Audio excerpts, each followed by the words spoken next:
안녕하십니까?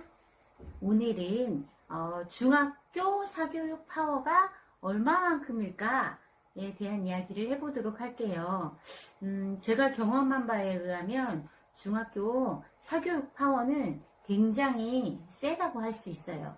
왜냐면 중학교는 교육과정이 정해져 있거든요. 일정한 분량으로 정해져 있어서 국어도 범위가 있어요. 영어도 범위가 있고 수학도 정해져 있는 범위가 있기 때문에 그 범위를 사교육에서 공부하고 왔을 경우에 공부하지 않은 친구들하고 상당한 차이가 많이 나서 제가 본 친구들 중에는 사교육을 해가지고 전교 1등도 가능한 경우가 많이 있었습니다.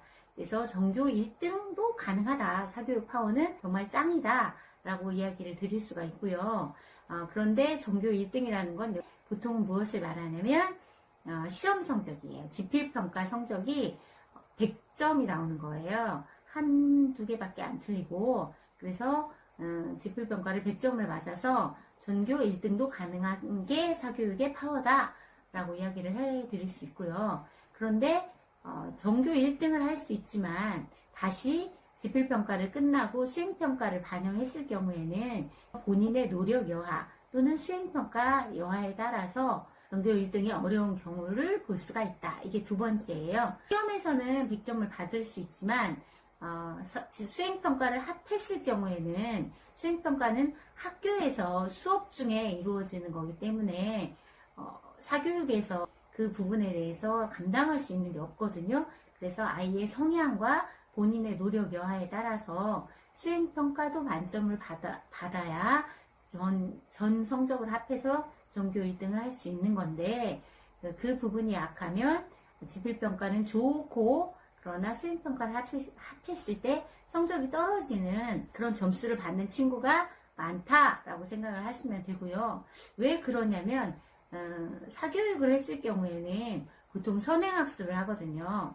그래서 학교에서는 선행학습을 안 하지만 사교육에서 선행학습을 하잖아요.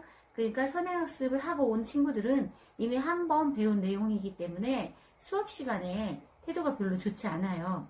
왜냐면 난 저걸 다 아는 건데 라고 생각을 하기 때문이죠. 그래서 조는 친구들도 있고 심지어 딴짓을 하는 친구들도 있어요. 성적이 좋은데도 불구하고요. 또한 개인적으로 이미 배운 거라서 흥미가 떨어져요. 흥미가 떨어지기 때문에 새로운 것을 배운다는 거에 대한 눈이 반짝반짝 하는 이런 호기심도 별로 없어요.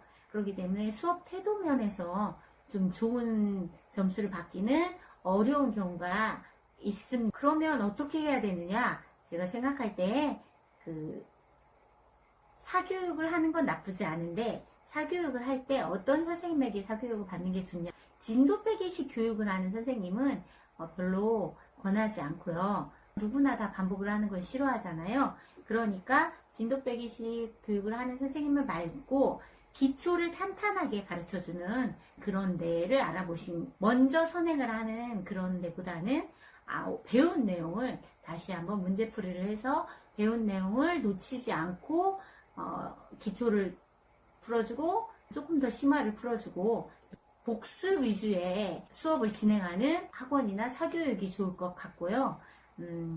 기초를 탄탄히 할 때 영어 같은 경우는 단어를 많이 외우게 한다던가 또는 기본적인 개념들을 많이 가르친다던가 또는 수학 같은 경우는 원리를 이해할 수 있도록 여러 가지 기본적인 어떤 원리에 대한 교육이 이루어지는 그런 사교육을 하신다면 아까 말씀드린 것처럼 선행학습을 해서 발생하는 그런 부작용은 좀 줄일 수 있지 않을까 이렇게 생각을 합니다.